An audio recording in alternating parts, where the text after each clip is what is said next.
अगली सुबह हार्पर ने खुद को तैयार किया। उसने तस्वीर पर लिखे पते को फिर से देखा और गूगल मैप पर लोकेशन को चेक किया। वह घर शहर के बाहरी इलाके में एक घने जंगल में स्थित था। एक पुराना और सुनसान इलाका जहां शायद ही कोई जाता हो। हार्पर ने अपना बैग पैक किया। उसने टॉर्च, पानी की बोतल, फोन, पावर बैंक और एक छोटी सी चाकू साथ रखी।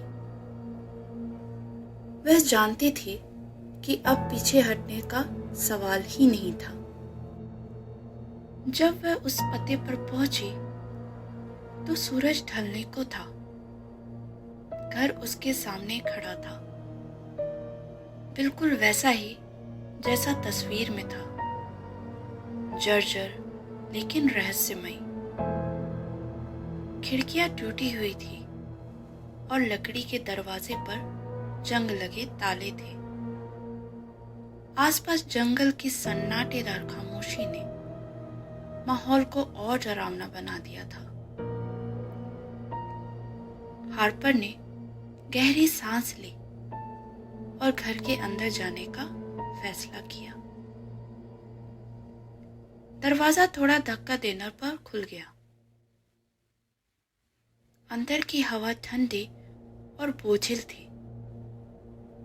उसने टॉर्च जलाकर चारों ओर देखा। घर में पुराने फर्नीचर, धूल की मोटी परतें और टूटे हुए दरवाजे थे। तभी उसकी नजर दीवार पर एक तस्वीर पर पड़ती है। यह उसके दादा और एडम की थी। दोनों एक कागज पकड़े हुए थे जिस पर बड़े अक्षरों पर लिखा था प्रोजेक्ट ओमेगा। प्रोजेक्ट ओमेगा, यह शब्द हार्पर के कानों में गूंजा। उसने तस्वीर को उतारकर पीछे देखा। वहां कुछ लिखा था, सच्चाई तिजोरी में है। हार्पर ने तुरंत पूरे घर में तिजोरी की तलाश शुरू की। आखिरकार उसे तहखाने में एक कोने में छुपी हुई लोहे की तिजोरी मिली। यह भारी और मजबूत थी, लेकिन उसके दादा की घड़ी के साथ मिले नंबर कोड ने उसे खोल दिया। तिजोरी के अंदर कुछ कागजात, एक फ्लैश ड्राइव और एक नोट रखा था। उसने नोट को उठाया और पढ़ा। अगर तुम यह पढ़ रही हो हार्पर, तो इसका मतलब है कि तुम सच के करीब हो। मैंने और एडम ने एक खतरनाक सच्चाई का खुलासा किया था। एक बड़ा संगठन जिसे तुम कभी नहीं पहचान पाओगी मानवता के खिलाफ एक योजना बना रहा था। प्रोजेक्ट ओमेगा उसकी योजना थी। हम उसे रोकने की कोशिश कर रहे थे, लेकिन हमें रास्ते से हटा दिया गया। घड़ी और तिजोरी का यह डेटा उनके राजों का सबसे बड़ा प्रमाण है, लेकिन अब यह तुम्हारे हाथों में है। यह संगठन कभी भी और किसी भी समय तुम्हें रोकने की कोशिश करेगा। सावधान रहना। दुनिया को बचाने के लिए यह सच उजागर होना बहुत जरूरी है। मुझ पर भरोसा रखना, तुम्हारा दादा। हार्पर का दिल तेजी से धड़कने लगा। उसने फ्लैश ड्राइव को अपनी जेब में रखा और तुरंत घर से बाहर निकलने का फैसला किया। जैसे ही वह घर से बाहर निकली, उसके सामने वही रहस्यमयी आदमी खड़ा था जिसे उसने स्टेशन पर देखा था। उसके पीछे 4 और लोग खड़े थे। सभी काले कपड़ों में थे।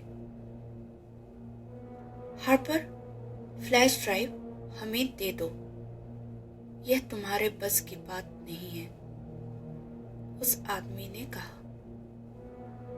तुम कौन हो? हार्पर ने साहस बटोर कर पूछा। हम वही हैं जिनसे तुम्हारे दादा ने यह राज छुपाने की कोशिश की। अगर तुम इसे हमें नहीं दोगी तो तुम्हारा अंजाम भी वैसा ही होगा।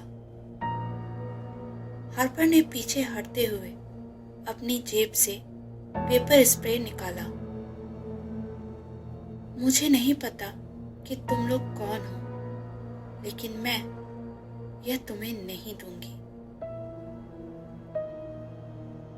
उसने अचानक पेपर स्प्रे से उन पर हमला किया और अंधेरे का फायदा उठाकर जंगल की ओर दौड़ पड़ी। उसके पीछे से आवाजें आ रही थी।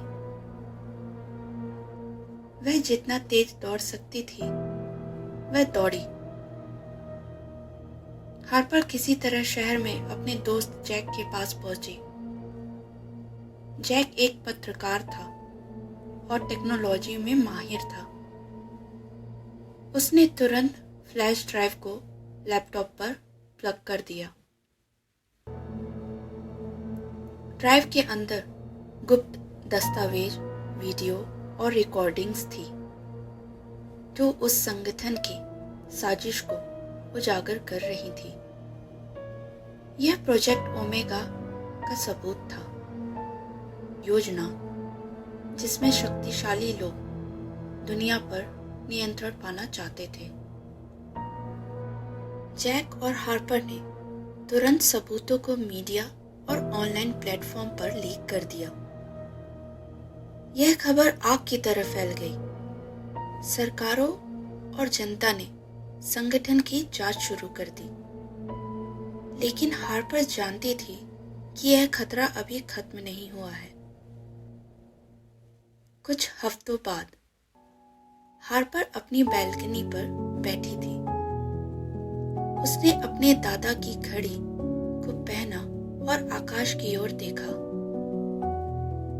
मैंने अपना काम पूरा कर दिया, दादाजी, उसने मुस्कुराते हुए कहा। लेकिन वह जानती थी कि यह अंत नहीं, बल्कि एक नई शुरुआत थी। दुनिया अब बदली हुई थी और सच्चाई उजागर हो चुकी थी।